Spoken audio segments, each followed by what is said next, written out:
Yeah, if I could ask that you give your name and address so it can be recorded, please. Jen Legier, 65 Lindsay. So my question was, I'm looking at it as a perspective from next year. So to pinpoint, if they do breach their contract, we're not going to be notified until March. And then we have to scurry to find somebody to take us because we're not really doing any work for that yet because we don't know if they're breaching contract. If we choose to leave and they don't breach contract, then we have to pay all this money and still need a school, but none of that's happening yet either.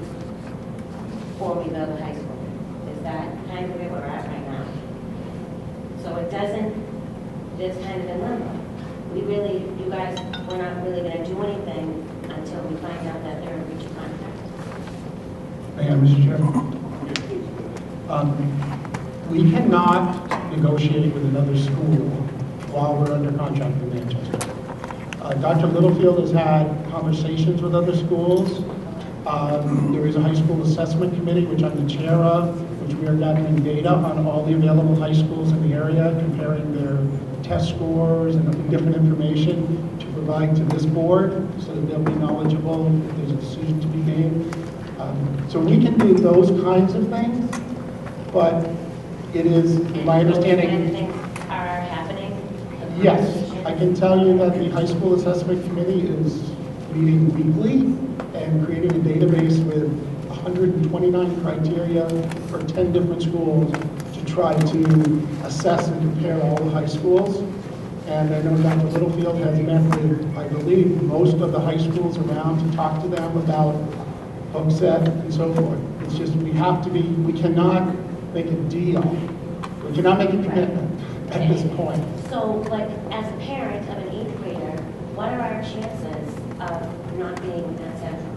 I mean, we're going to advocate for our child no matter what, but my girls are coming home telling us that people are putting their houses up for sale to move into the district so their kids can go to high school. That's a fabulous idea, but is it ideal? So what, especially for the parents of 2013, what can we be doing and what can we advocate to hold our community together, but also for our children to receive what, in my opinion, is an adequate education, and I don't think that Manchester is able to provide that, and has proved that they continuously fail. So I guess my point's more as a parent of kids that are just about the high school. That's a wonderful idea. My kids will already graduate from high school by then. 5 years, well, I got one in, one that's out. So where does that leave us? Well, and of course we can't answer what will happen. My question is, I think if the conditions are that we feel are in breach, we will notify Manchester that we feel they're in breach. If the And have we notified them? we have not officially, to my knowledge, notified them. It was like We a have- letter of general ad. So when can we notify them? The education board has to tell us that they are? No, we need to discuss that as a board, probably after this forum of that exact question. I can't say that we're going to do it tomorrow or next week. There's action that can be taken Yes. at this point. Well, each of us has our own determination of what that is, so I don't want to speak for anybody, but we have not at this point. Okay, thank you. If I could add to that, as Dave stated, this is a process, and it's not always a fast process, but we are continuing to, through the administration, monitor what's going on in Manchester. There have been changes. I'm not saying by any means that we're perfect, but that they're perfect, but there have been some positive changes, and again, we're going to continue to push. We've been asked to meet with the Manchester School Administration, and the board determined that they would do that after this forum. So we're going to be sitting down with them and talking about the issues as well. So we're not just waiting for this process, we are continuing to hopefully work to make things better for the students that are in school right now. Thanks. Please. I am Mark Messina. I live on Barbary Street.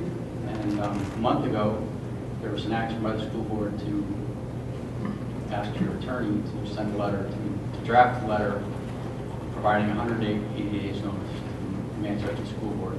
And I'm wondering why hasn't it been sent yet?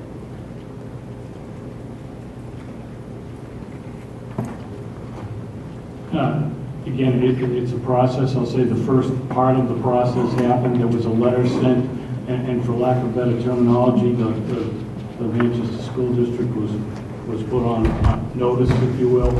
And the next step would be that 180-day time period. So I thank you all for your efforts. I know it's a thankless job, and it's a lot of emotion around all this. At the last school board meeting, I requested respectfully that you all provide the leadership. And since that meeting, I've had 120 people sign a petition asking you guys to basically get a year with a 180-day warning and put that to the city of Manchester. So I'll drop that off.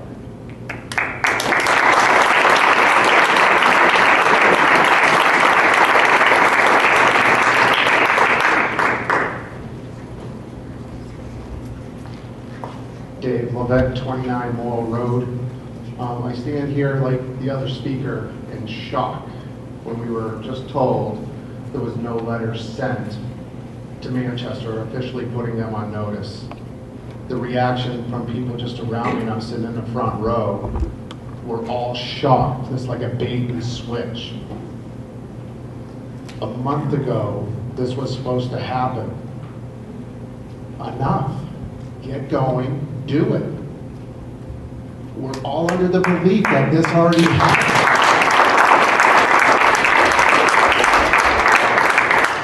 So, I understand it's a process, but now we're pushing that date even further every day that goes by.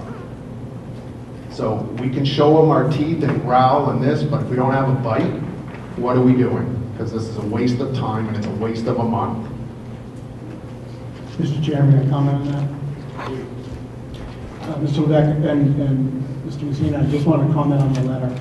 I can tell you that the letter has been drafted, and my understanding is, on the advice of our attorney, we are waiting for some official numbers to come before that letter is sent. October 1st was 2 weeks ago. I understand that, and we will be discussing it later in this meeting, hopefully, but we wanted to act responsibly.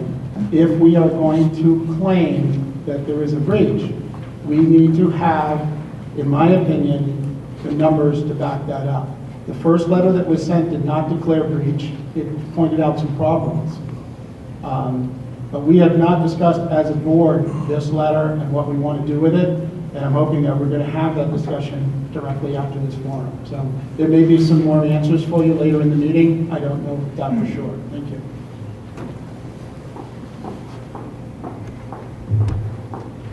Hi, I'm Pam Broughton, and I live on 502 West River Road. My question is, with the breach of contract, if now they have noticed, unofficial notice that we're concerned, if they reduce the class numbers and the sizes that our students are in, does that take them out of breach of contract?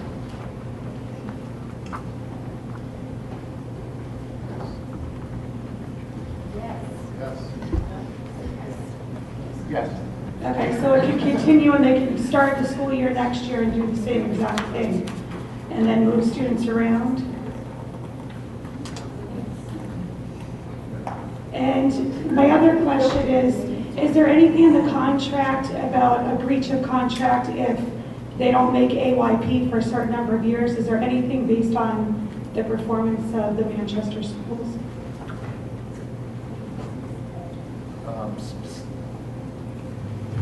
There's specifically language in there regarding AYP that indicates that the failure to meet AYP is not the basis of a breach. Okay. Thank you.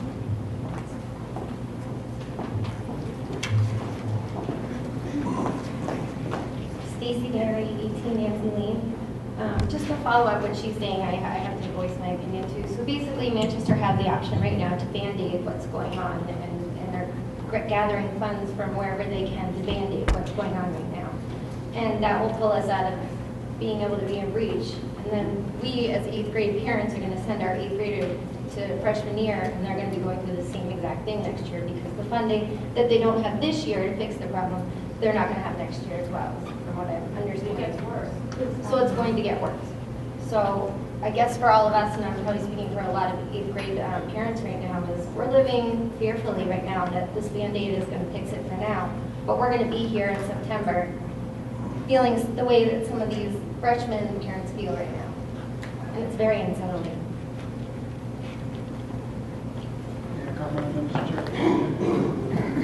Yeah, I'd just like to say that in the consideration myself, there's a couple things, one of which was brought up by the public.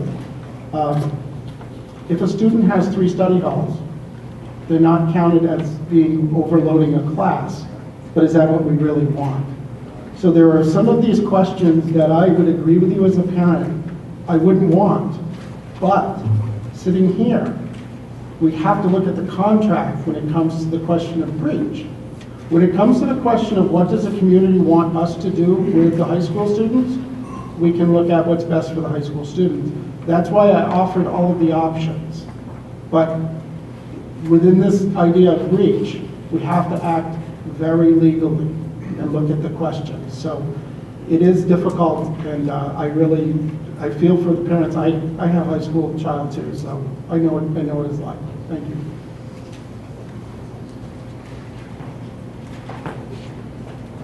Phil Denbo, I guess I get down to Stacy Short. So obviously, some of the folks I see tonight have been here at prior meetings, and I'm not going to rehash what was just said, obviously, because everybody's here, and we said we're going to try to get this letter out quickly.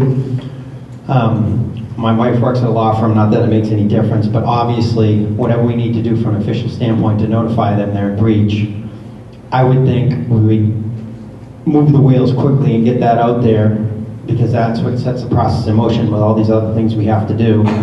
And I find sometimes on the board currently that with the conflicts that go on internally, it gums up the wheels of what we need to do. And in this situation, we need to move quickly. So I don't understand why the folks can't get together and get this done. Again, we talked about October 1st, and prior to that, the meeting 2 weeks before that meeting, which is 6 weeks ago, we talked about this issue then. So again, it's very important. Obviously, timeliness is an issue. This please just not gum up the wheels of this thing. We don't have to get every T crossed and every I dotted. Obviously, we want to be 98% there to make sure we're in the right, but let's get it done, please.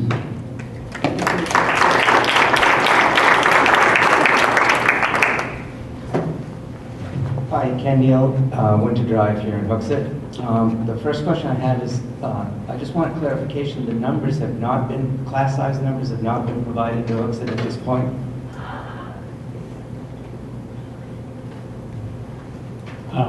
No, the numbers that we were supposed to receive on October 4th have not yet been received.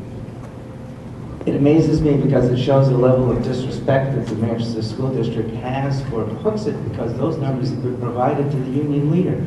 As recently as last week, there was an article in the paper saying that they were at 97% within class size limits.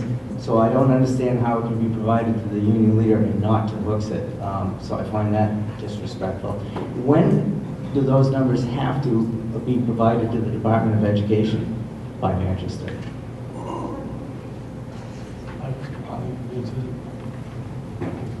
Enrollments need to be provided on October 1st.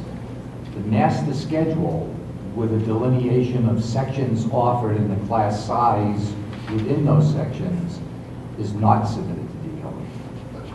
So what we have requested and what we thought we were supposed to receive by October 4th was the master schedule for each of the 3 high schools, which is every course that's offered and the enrollment in every one of those courses.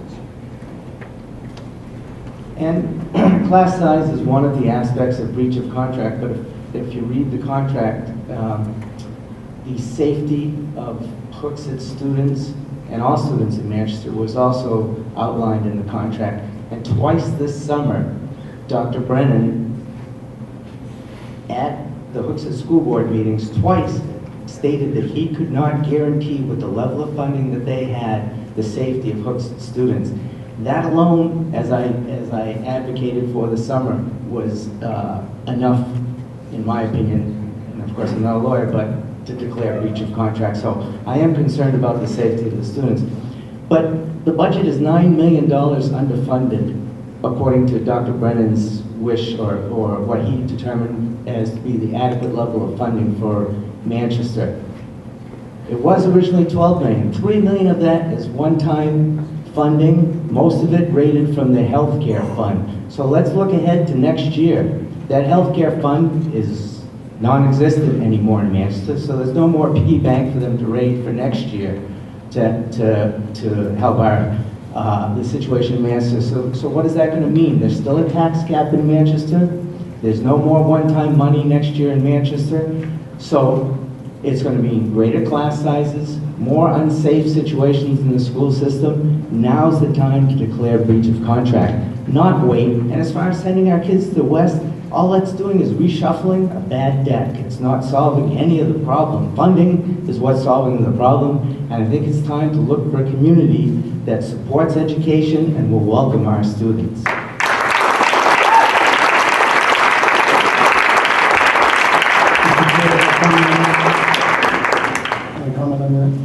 I'd just like to comment on the part that you talked about with Mr. Brennan this summer. Those were predictions, but at the last meeting, he told us that that did not come to fruition. That what he feared with security, in his opinion, did not happen. So, using his assessment, it isn't unsecure. It's also a prediction of what Manchester's funding is going to be. And I would agree with you on those predictions. But to declare breach, it has to be what is currently happening. And we have to look at that very closely, even if all of us believe that it may not get better. That is, again, why I put all the options up there. Because as a community, we need to decide what we want to do, regardless of some of these details that happen with breach and not breach. Thank you. Mark Messina, I didn't sign up the first time, so I came back out. So do we have to be in breach to leave Manchester? No. So what do you need from us to define what we want out of Manchester?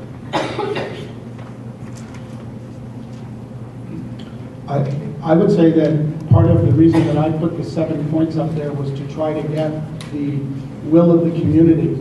My concern was that I thought there was plenty of support for going ahead with breach. But if breach falls through, what is the will of the community then? Do we pick up possibly the $8 billion and pay off the capital cost and pull out? You know, that's what we need to kind of understand from the community. How we get that message, I think this is part of it. But that's what I'm looking for, is what we do at that point, because I think it is pretty much clear to me that if there's breach, let's go. Okay, so we support you and we trust you that you're taking everything into account legally, so if there are breach, we can execute properly, and that we're out of it the way we need to be. At the same time, you've got a whole community here, and you need to pull for your input as far as what are we doing. So how do we get that direction from the board so that we can give you the input and you can act on it? Because otherwise, we just kind of circle the bowl here, and it's just time's ticking. The sense of urgency, you can tell, is there. We really need to address this. So I'm asking you all for that direction. If you can provide it tonight, fantastic. Well, Mark, I would say if a speaker at the microphone turned around and took a straw poll, that would be allowed, but I wouldn't answer that as a school board member. I can. So, Let's take a poll. Anybody want to take by applause? I don't know. Staying in Manchester. Yeah. All right, so there's a few. How about going to Pinkerton?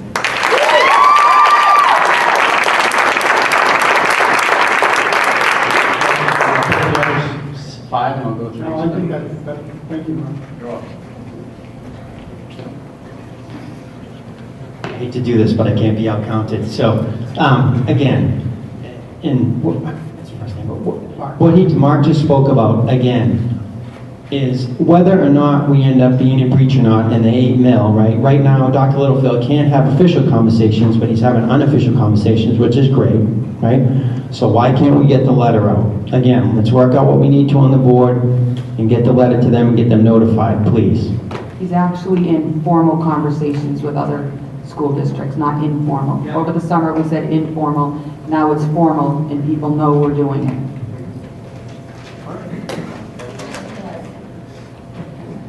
Hi, my name is John Liscars. I live at 142 Hackett Hill Road. I wrote down my comments tonight so I wouldn't stand up here and mumble. First, thank you all to the school board members for volunteering your time, listening to each other carefully, and being able to compromise with Hooksett kids' best interests in mind. Thank you to the school administration as well for participating in these late night meetings away from your families.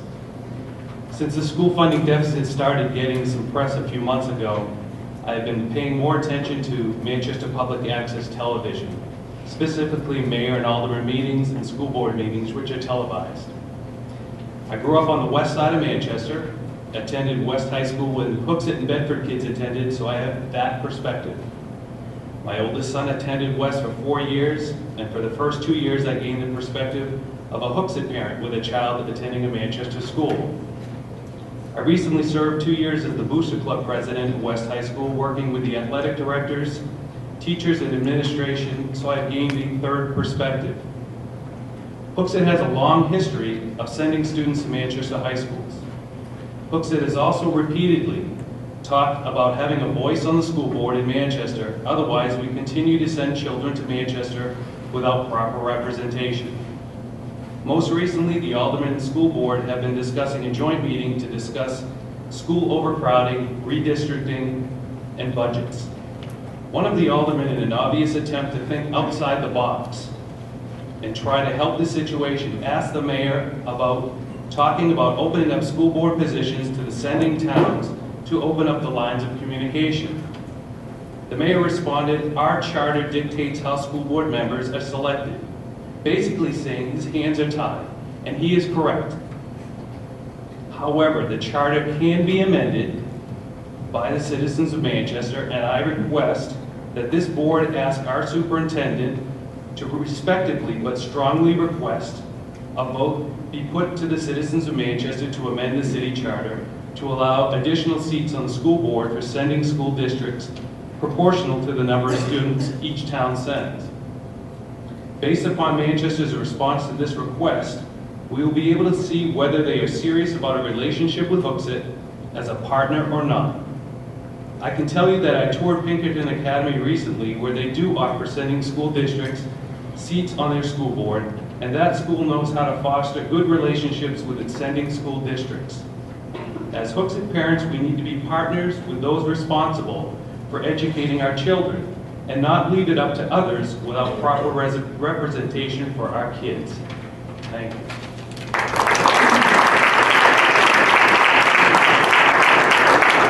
Mr. Chair, may I comment on that? Thank you, John. I just wanted to point out that I agree that we need to have representation, but unfortunately, I think one of the things that would not change is Manchester's funding mechanism, and I think that that's fundamentally their biggest problem. Here on the school board, we have an independent school government, which we have the power to tax.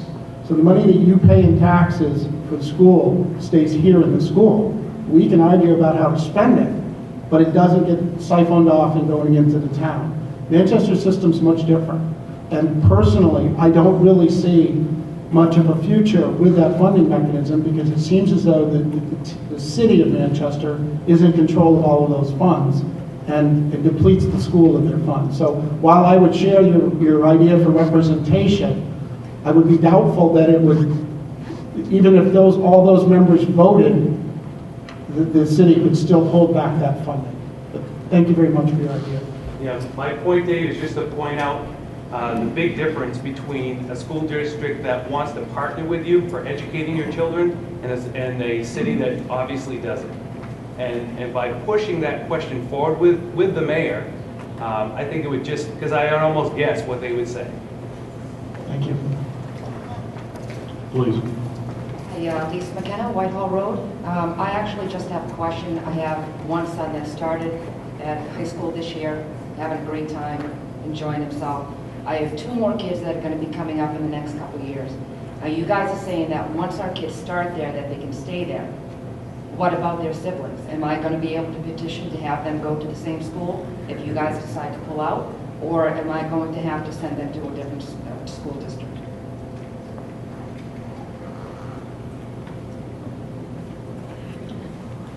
At the last school board meeting, we adopted policy JCB that basically allows you to choose a different school with the approval of the school board. So under your scenario, the only change that I would see, it would be unlikely that we would be providing transportation to Manchester if we didn't have a contract with them. And Manchester would have to agree to accept your student. Currently, Manchester has to accept all of our students because we have a contract.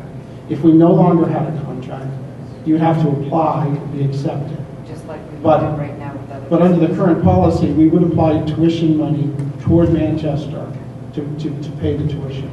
But up to the point that we're paying whatever school we have a contract with.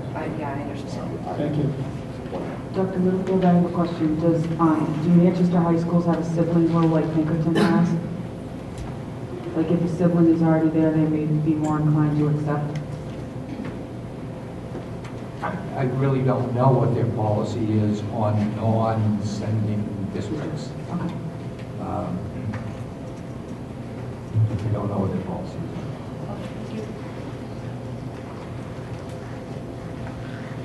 Dave Levesque, 29 Morrill Road. I just had a question, again, dealing more with the law, but how many credits does a student need in a particular semester to be considered a full-time student?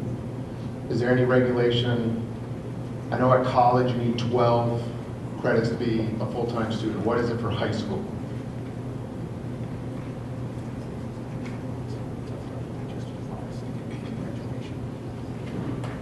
Because if you have one class, you can't play varsity sports. If I stand corrected, I'm not sure. You might not have the answer. I bring this point up because 3 study halls is what's happening. Let's not kid ourselves. We're waiting for this magic number to come from Manchester. The fact of the matter is kids are dropping out of overcrowded classes. They're being put in the dining hall with one teacher for a couple hundred kids, and they're not accounted for in any classroom. They do not show up on anybody's roster because they're not in a class.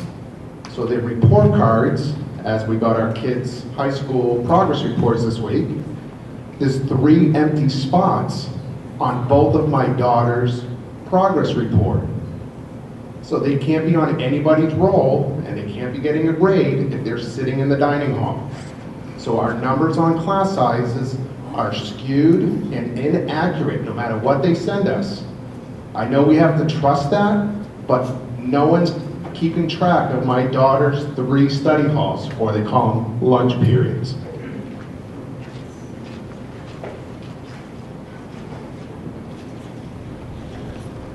Irene Cody, Cindy Drive.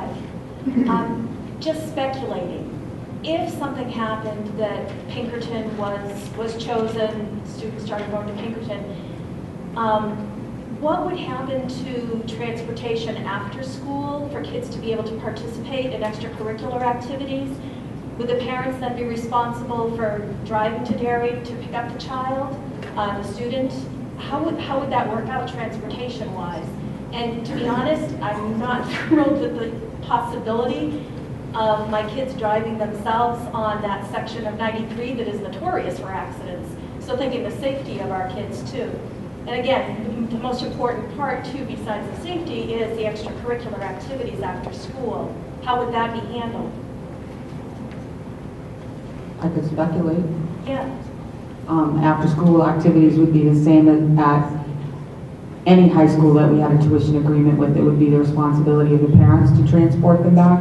But I'd just like to reassure everybody, because I've driven from the middle of Hooksett around Mega X or Memorial to Pinkerton, sorry, to Pinkerton at 2:30 in the afternoon. That's really hard to get down Hooksett Road.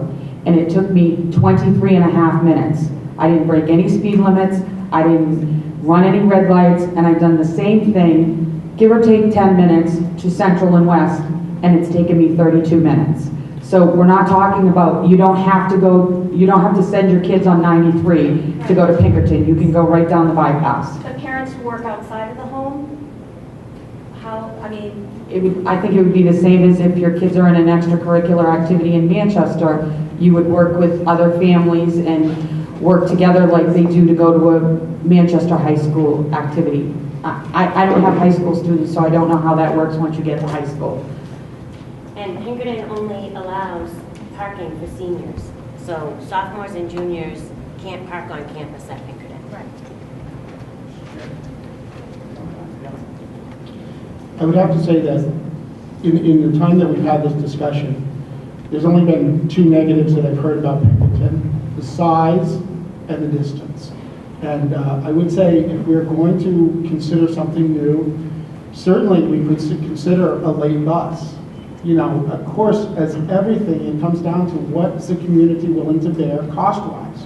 You know, so I think we all need to kind of think outside the box and think if these are some things that we want to do. Certainly, if we had our own high school, we would be supporting athletic programs and so forth. So is a late bus a manner of supporting athletic programs for our high school kids? I could see the argument, and there is no has to be or can't be.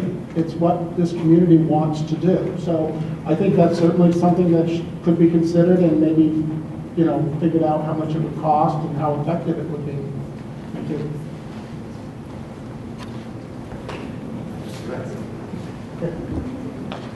Sue Salcido, Garden Song Drive. I am here as a parent trying to represent my student who is an 8th grader. And I feel like I have to be his voice. And his voice right now is one of very much concern. It's all consuming him right now. It's affecting his daily routine at school. And as your word process, the process needs to start. It's affecting our kids now. So again, to your word process, let's start it now. Thank you. Dave, I just want to speak to your comment about the size of Pinkerton, and it's true. Before I went down there, I looked at the numbers, and I'm saying, you know, a 33,500 student school, you know, versus a smaller school, 500 students, it's overwhelming in conceptual form. When you actually go down there for a tour and you get to see the campus, see the kids in action when you're there while the kids are changing classes and everything, the sense I got was a small school feeling. And that's by design down there with the freshman class that comes in. They're all housed in the same building, which is something that they don't do in Manchester schools at all. And it's a program they think has a lot of benefits to the incoming students, because it's an overwhelming step to go from that middle school to the high school step. So they take that very seriously. They take a lot of things very seriously down there at Pinkerton when it comes to educating the kids. They're not an afterthought, they are the main thought, and you can sense that from all of the faculty you meet there, the teachers, just meeting them and you know, catching them off guard. They pull them aside and start asking a few questions. Very happy in answering those questions to the parents. Different reactions sometimes when you go to Manchester schools and start talking to some of the administration. A lot of times you get the, well, this is the way we've done it forever, and that's how we're going to keep doing it. And you know, you don't have a need to know type of a feeling. It's like night and day. And again, the thing I would say to every board member, think of it as if it was your child or your grandchild that you had to make this decision for. Would you want to decide for mediocrity and they'll get by and they'll just move along in life?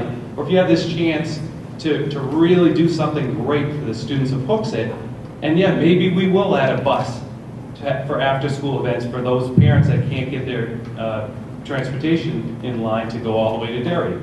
We can do that as a community in Hooksett. We do everything well in this town. We do our sports programs well. We educate our children well. There is no reason we should be stopping that when they go to high school, just because that's a contract we currently have.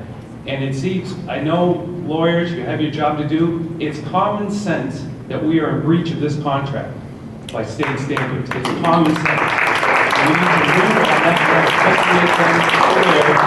that's our position.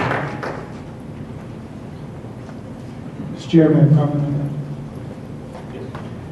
that? John, I'd just like to say, I agree with you that I think we should get this done this year, because it's a tragedy that kids this year are having to worry about this and deal with it and all of that. So I would like to see this rectified before the end of the year. I hate to say one way or the other, but I mean, that's what we have to do. We have to make a decision as a community what we want to do. And I would say the process has started. The fact that we have not filed a letter that says we're in breach, as much as I know people want that to happen, does not mean that the process hasn't started. And I'd also like to say, to answer somebody else's comment about the conflict on this board, that having been involved in a lot of the conflict on this board, it has not entered into this issue one bit. No one on this board has refused to work together or to deal with this issue. So although we may have had some other not such shining moments, on this issue, I've got to say everybody is fully involved and trying to move ahead as quickly as we possibly can. Thank you. And I would, could I say something? I'd also like to say that Pinkerton's maximum enrollment right now with the buildings they have is 3,550, but they function with their information at an optimal enrollment of 3,150. That's where they work best, and they know that because they have a statistician that tells them where they function best, because children come first when you go to that school.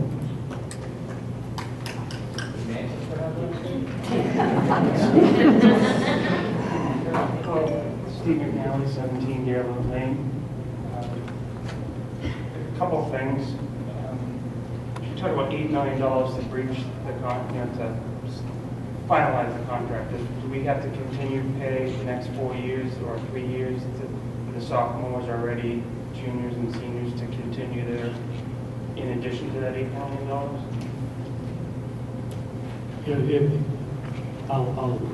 If I speak incorrectly, Boyd, please correct me, but for us to just, I'll say, want to get out of the contract, it would be a negotiation. Okay. So there are numbers that are probably fairly accurate numbers, but it would be a negotiation to break the contract. Okay. And today, what is our operating cost? What does it cost us to send our kids to Manchester? The tuition is $8,300. And Dave, what did you have for capital? Yeah, it's about $10,500 when you add the capital to the tuition cost. And going, another option we had in the future, building our own high school, what do we anticipate the operating cost for that to be? If we did it as soon as possible, I think we said it was 2000.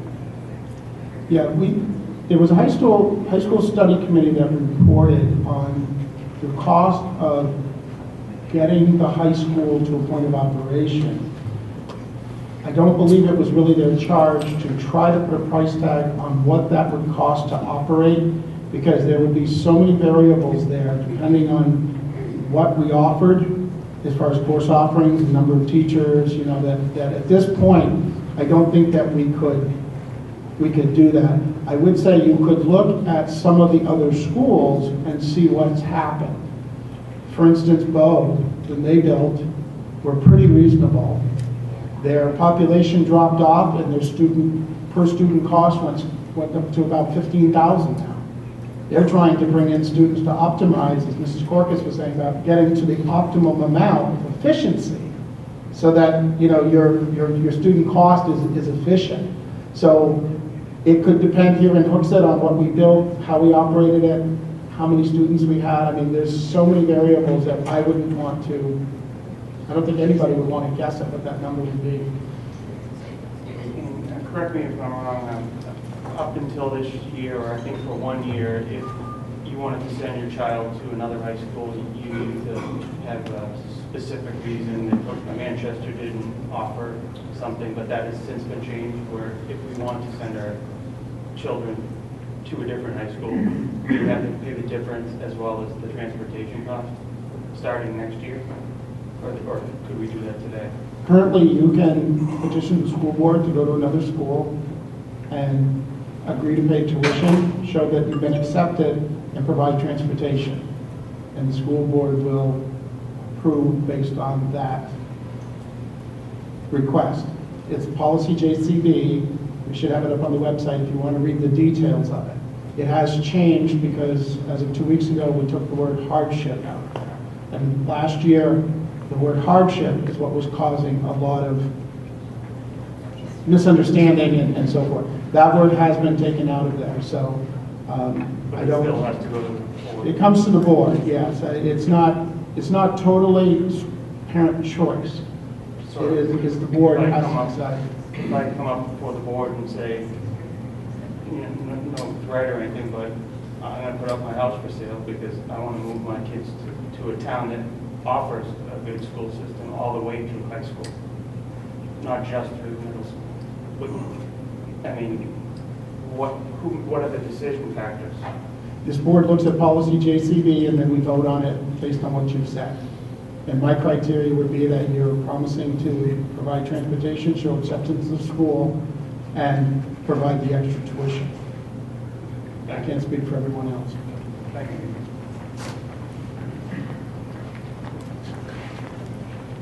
Back, we're in a race. So, question for you, Dr. Littlefield. You negotiated with Auburn, with Pinkerton for Auburn, is that correct? Okay. So, we have this opportunity with Pinkerton, and they have limited space, obviously. And up until this year, or years past, I don't know if they would have been all this interested in having Hooksett attend based on their optimum numbers provided by their statistician. Are we at risk? Are there any other suitors that you're aware of that are coming to the table with Pinkerton that we need to be aware of that would color this sense of urgency even more?